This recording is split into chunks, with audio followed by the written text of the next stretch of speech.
So welcome back to Life Skills for another week. We are so excited about this, and as I've shared before, this means a lot to us to get you together to talk about topics that really affect all of us.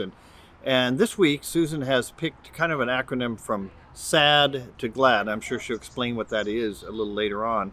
My look at that is that we have a choice of which directions we want to go in life. There was a book years ago said happiness is a choice, and I think there's some truth to that. There are some things that happen to us that are beyond our control that create long-term effects in our lives. There's no doubt about that. We got to address those.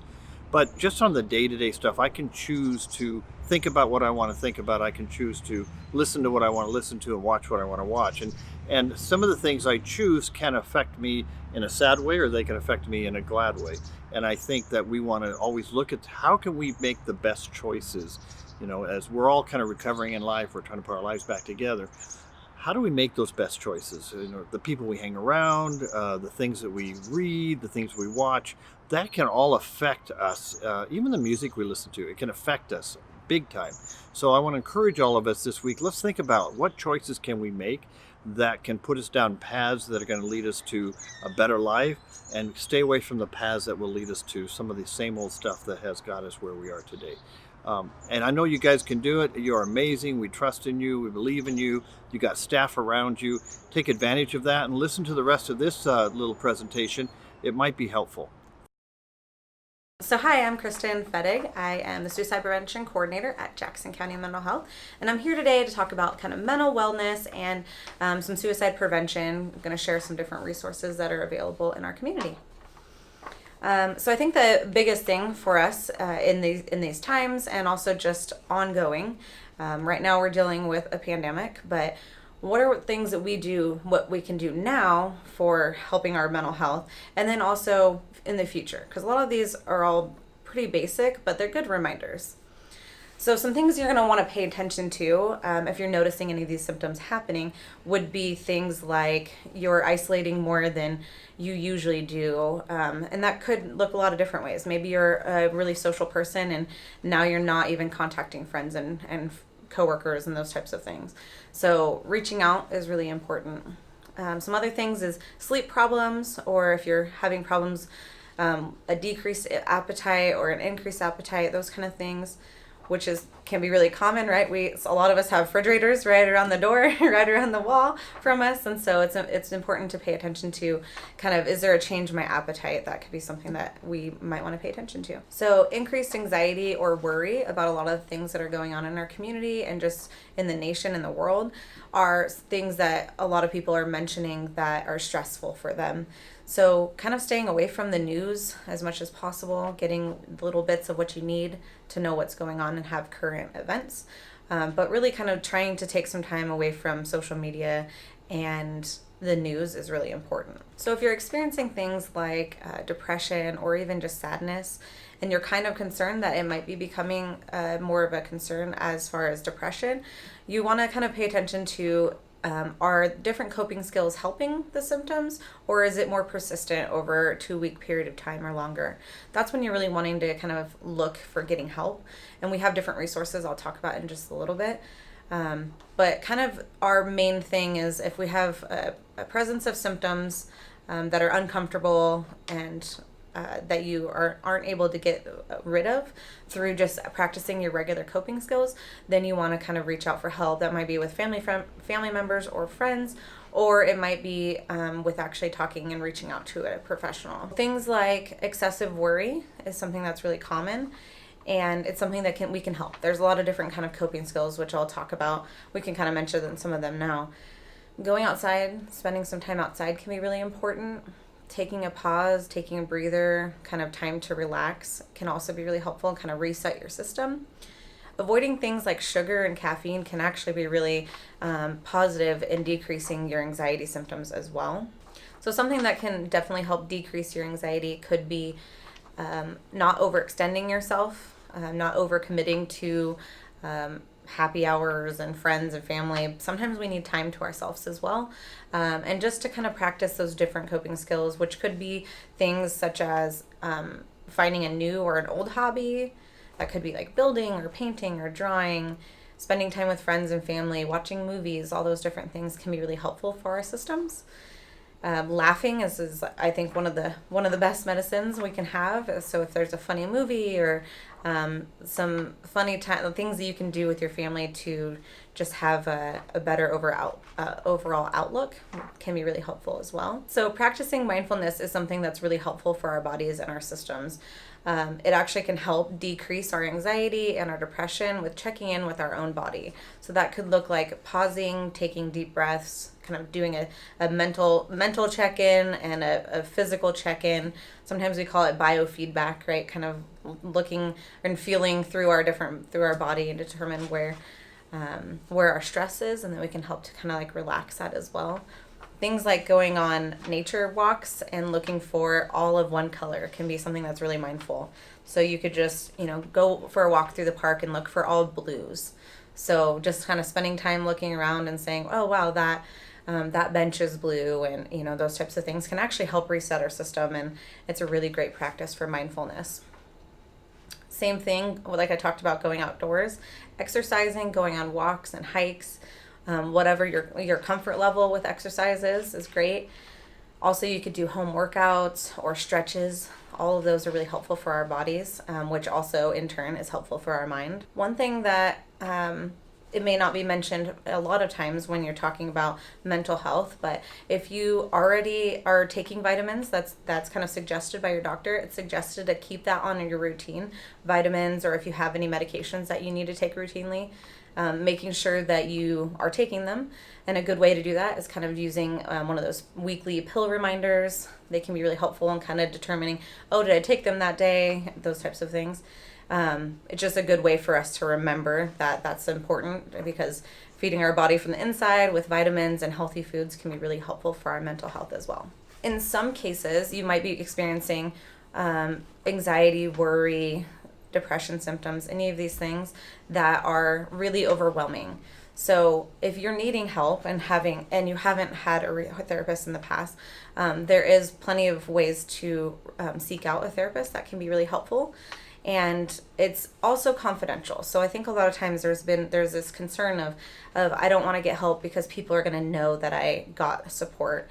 And that's not true. We can't do that. So anybody who works in the mental health field, we're not able to give the information that somebody had they had services with us. So it's all HIPAA compliant, and making sure that everyone's privacy is of the utmost importance. So my biggest suggestion is to reach out to a therapist if you need. That could also look like working with a behavioral health therapist or a social worker within your primary care setting. And then also seeing your doctor to manage any chronic medical conditions that you have as well. Sometimes doctors are also really helpful if it gets to the level of you needing to take maybe a psychiatric medication. So that's all according to what you and your doctor work out as to what you're comfortable with. There are other alternatives that may be tried early on as well. So during these times, it's really important to avoid or reduce your use of alcohol or drugs. And there's many different benefits for that. Alcohol, as we know, is a natural depressant. So that's something that if we're trying to combat depressive symptoms, that's one of the first things you want to kind of cut out and see how you're feeling. As I said earlier, it's really important, and I'm just going to say it again as a reminder, taking time to kind of rewind, just unwind overall, kind of take the stress from your day off, maybe a bubble bath, those types of things, whatever that might look like for you, is really important because we can't always be just really wound up. We need to be able to unwind and have some quiet time with our family, whatever that may look like for you.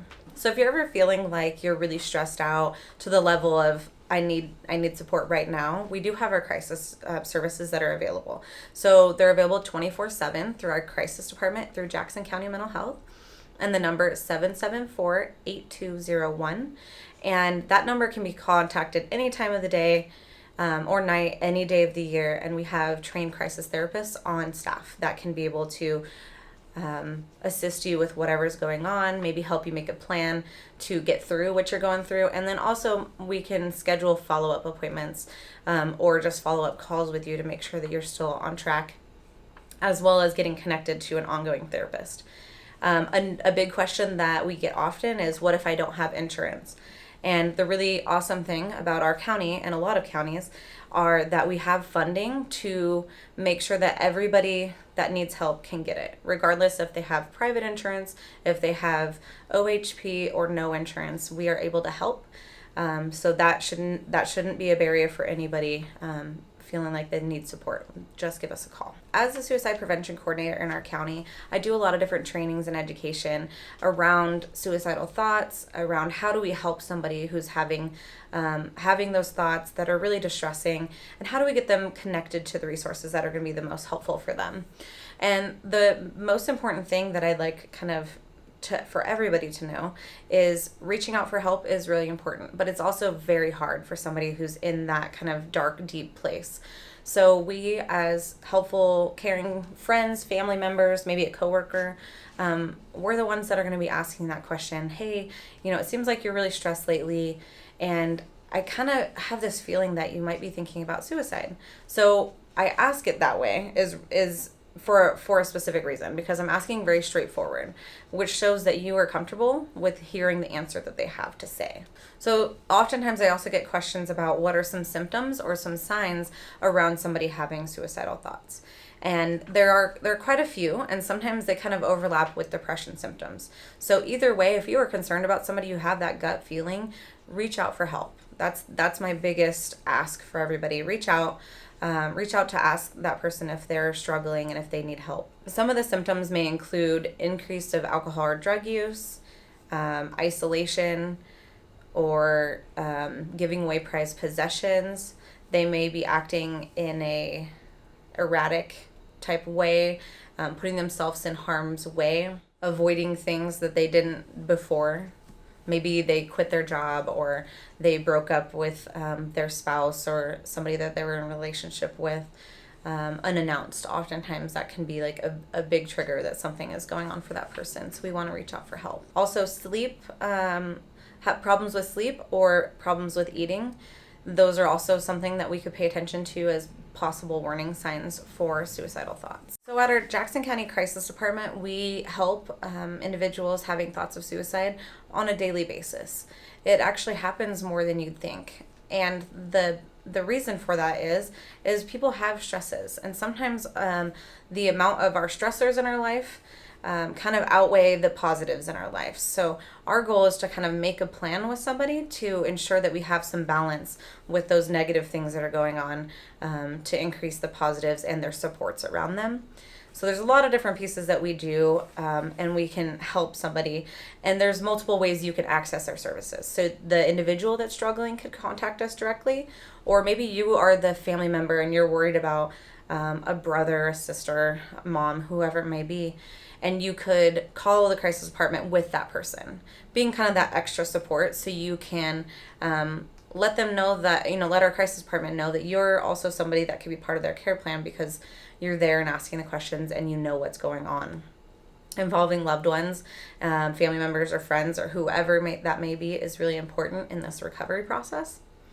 So like I said, 24/7, you can contact us. Another resource that you could use is the National Suicide Prevention Lifeline, which is 1-800-273-TALK or 8255. And that also, so it's called the National Suicide Prevention Lifeline, but you can contact them if you're struggling with any sort of mental health crisis. And so that's 24/7 as well. Another resource that can be really helpful is the crisis text line. And that's a free resource, just like all the rest of the resources I just spoke of. And that, all you have to do to contact them is it's via text. So it's a texting service. So you just text the number 741-741, and then you can get in contact with a crisis counselor. It's just that easy. So that person is trained, and it roughly takes about 1 to 2 minutes for that counselor to text back. But you do immediately get a confirmation text saying that they'll be with you as soon as possible, and here's our privacy rights. I'd like to thank everybody for taking the time to kind of hear some different thoughts and learn about mental health in just a little tiny snapshot of of what we can do as far as helping somebody, and also things, just kind of a good reminder for us to all stay mentally well. And if we're not, that you can reach out for help, and that's what we're here for. So make sure you have those resources. Sometimes it's helpful to put it in your phone, those types of things. Go ahead and do that. My memory is not that great, so I like to keep things in my phone just in case if you're ever in that kind of crisis or really need to contact somebody right now. That would be how you do it.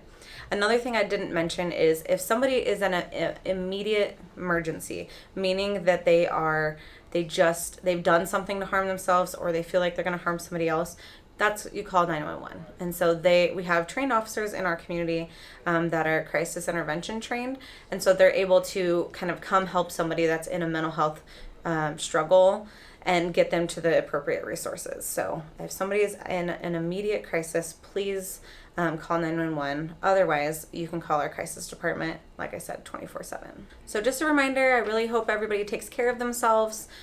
Be extra conscious of everyone around you, and take some time to pick up some new hobbies or go hiking and get outdoors as much as you can. And the weather's been great, so I hope you all have a great day. Thanks so much.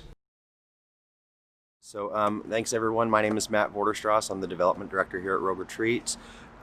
Just want to talk to you a little bit about just really kind of embracing kind of a positive mindset with kind of where you're at in life today, and also where you see yourself wanting to go to. I know throughout my life I've had different issues with anxiety and just various issues, let's just say, that have propped up that I've had to deal with in various ways. And one of the things I found is that it is extremely important to me to really kind of monitor my feelings and see where I'm at and look at the anxieties and stuff that I'm feeling and give myself permission to feel those things, but at the same time, focus myself and train myself to think on more of the positive side by making things like gratitude lists, look at the reasons that I have to be grateful for in my life. And then once I'm in that mindset and I'm looking at ways that I can always look at the cup being half full, all of a sudden, when I'm addressing my problems and I'm approaching those problems with a positive mindset, they become easier to address. And so for myself, I have to focus a lot on just looking at what I have going on in my life, where everything is going positive, and what I have to be grateful for. And once I am focused on the cup being half full, I'm then able to go back to the other areas that I'm struggling with, and it just becomes that much easier to be able to address kind of the things that we have to do to be able to move forward in life. And so I just want to encourage everybody that when you're looking at trying to address the barriers that you're working with, whether that be addiction, whether that be employment, whether that be mental health issues even, to give yourself permission to feel those things and to feel how you feel, but then to reground yourself with looking at what you have to be grateful for, and then definitely reaching out to people that possess the things that you're looking to have in your life. I've always found that if I surround myself with sober people, I'm going to be sober usually. It's just kind of the way it goes. And so when I change my mindset to be a positive thinker, and I begin to look at the solution of things rather than just focusing on the problems, what I find is that my life becomes much more solution oriented, and I'm able to think much clearer because I have people around me that can be a good sounding board to help guide me through my issues. Thank you.